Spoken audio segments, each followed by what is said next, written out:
Hey guys, it's Darwin here with a full review of the Vargo Titanium Bot.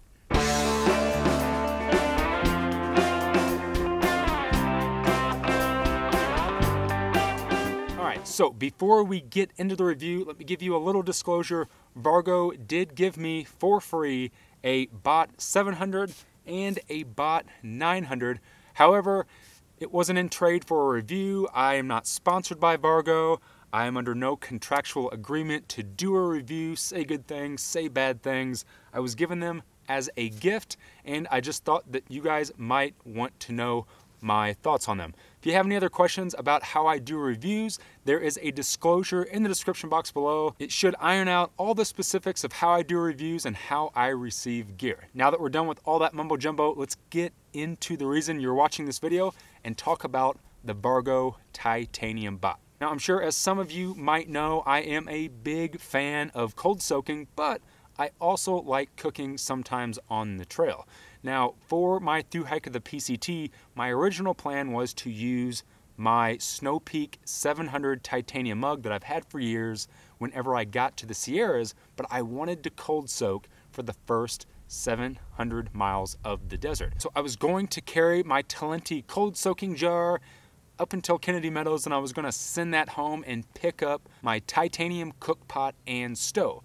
So I had mentioned in some past videos that I really liked the idea of the bot. However, for its price tag, I wasn't really interested in it because it seemed too expensive of a piece of gear. So Vargo reached out to me and asked me if I would like to try the bot, and I said yeah. I got a chance to take out the Vargo BOT 700 for my through hike of the Pinhoti Trail. So I have about 330 miles on it, and I felt like it was finally time to share my thoughts with you guys. So before I start getting into what I like about it and what I don't like about it, let's go over the specs. The bot comes in two different versions. It comes in the BOT 700 and it comes in the BOT Bottle Pot, which is a 900 milliliter version of the smaller one. Now the BOT 700 on my scale comes in at 4.8 ounces and the BOT 900 comes in at 5 ounces, so not much more.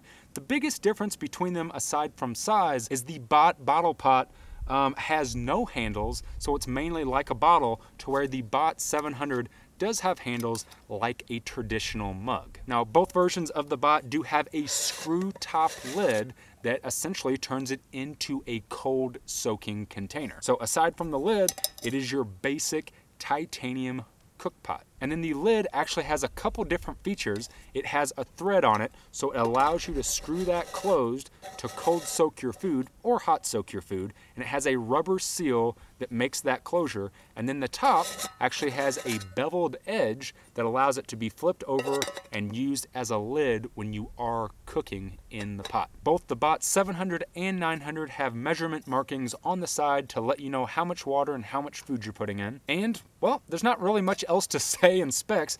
It's a titanium pot with a screw top lid. Now both the BOT 700 and 900 retail at the time of this video for $100, which is pretty steep for a piece of gear. So now that I have talked about both of them, we're pretty much going to talk about the 700. The 900 seems like it's a little bit too big for me, so I haven't used this in the field because it's just kind of too big for my needs. So let's talk specifically about the BOT 700. Now you guys should be able to figure out why I like this. Again, I cold soak half the time, I cook half the time. It's essentially my Snow Peak 700 titanium mug that I've had for years, but it allows me to cold soak in it. So it's really cool that they include this lid and they've designed it that way to where you can thread it on and you can have that container, but it's multifunction where you can flip it over and have that lid.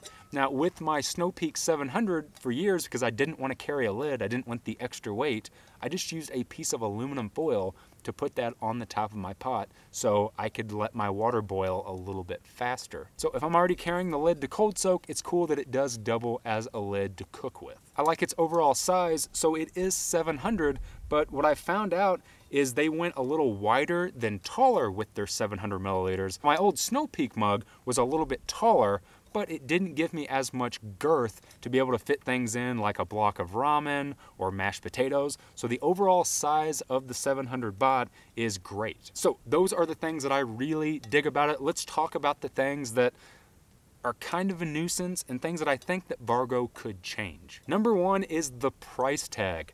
$100 for a titanium pot, regardless if it has a screw top lid or not, is really expensive. Now, I come from a machining and tool background, so I know how much it costs to do CNC on titanium. However, it still seems really, really steep. I mean, if you look at most titanium mugs on the market, they're about $50, sometimes less than that for just this. So this alone being a $50 piece of gear is pretty outrageous. So I think that the price should definitely come down on these. Again, maybe there's something that I'm missing and don't know about how these are manufactured, but $100 for a cook pot seems pretty steep. The next beef that I have with the bot, both the 700 and the 900, is the thread pattern on the overall lid. So a lot of people have experienced, myself included, the cross-threading effect. So whenever you go to put the lid on, a lot of times it won't go on right and it cross-threads. So I find myself having to put it on multiple times before I get it to really seal. Now I've heard of other people that have the bot taking it and taking a little wire wheel on a Dremel and going in and polishing that titanium on the threads and it being able to be a little smoother. But because they did go with a rougher titanium finish on there, that's why it sticks and why it cross threads. Now maybe that's something that Vargo could do. They could just polish the threads and that might fix that problem. Now speaking of the threads, the other problem that I've heard come up in other people's reviews are that it leaks. One, it could be because it's not getting a good seal. Two, it could be because it doesn't have a good seal. I personally haven't experienced it leaking when I've cold soaked with it. However, I also take it and I set it upright in my pack. So it could be because people are laying it on its side. It could be because of that cross thread problem, but I personally haven't had a problem with it leaking yet. The next beef that I have with the Vargo titanium bot is, it's more of a personal problem. That they went with milliliters on their measurements on the side of the mug. So as you can see, there is a 300 and a 600, and then there's a 400 and 500 mark in the middle. Now I'm used to, with my other titanium pots, them having the ounces.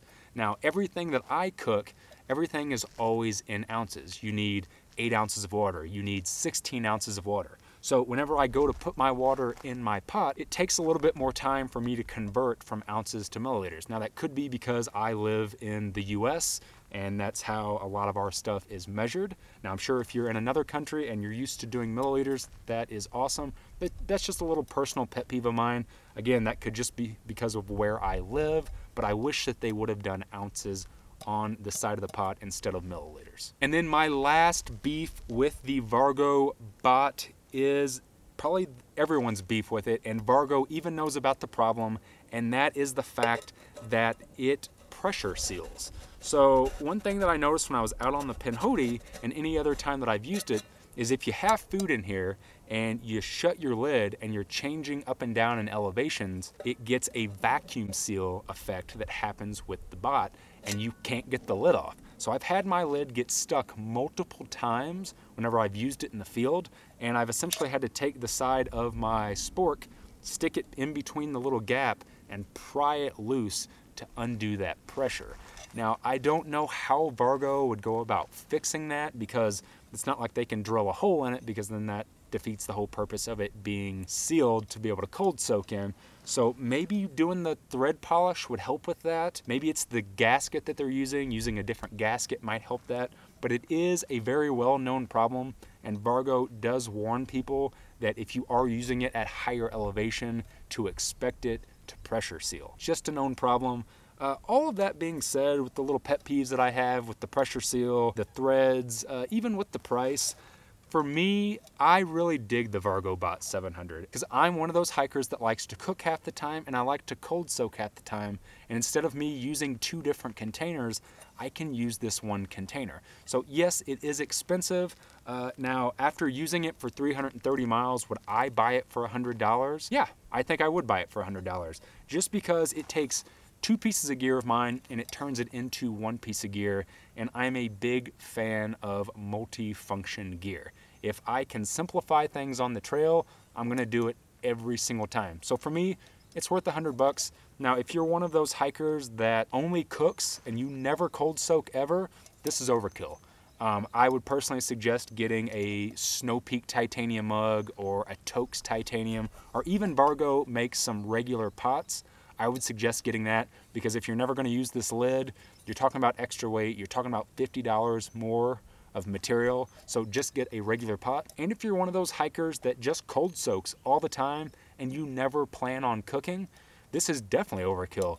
Go get you an empty peanut butter jar or a Talenti ice cream jar and use that to cold soak. But again, if you are a hiker like me and 50% of the time you like cold soaking, the other 50% of the time you like cooking, this is a pretty sweet piece of gear. Then really the only other question is the BOT 700 going to be enough room for you, or do you need something like the 900? Me personally, I think that the 900 is overkill. Everything I've ever eaten on the trail, 700 has been the perfect size. So this is the one that I will be taking out for my thru hike of the PCT, and we'll see how it does for 2,600 miles. So if you want to check out the BOT 700 or the 900 or any of the other cook pots that I mentioned, I'll put links down in the description box. You can go check those out, go check out all the other specs, and find out what's going to be the perfect cook pot for you. If you haven't had a chance yet, go over and check me out on Instagram. I've been posting a lot of new photos lately of some of the things that Snuggles and I have going on throughout the week, plus some pictures from some past hikes.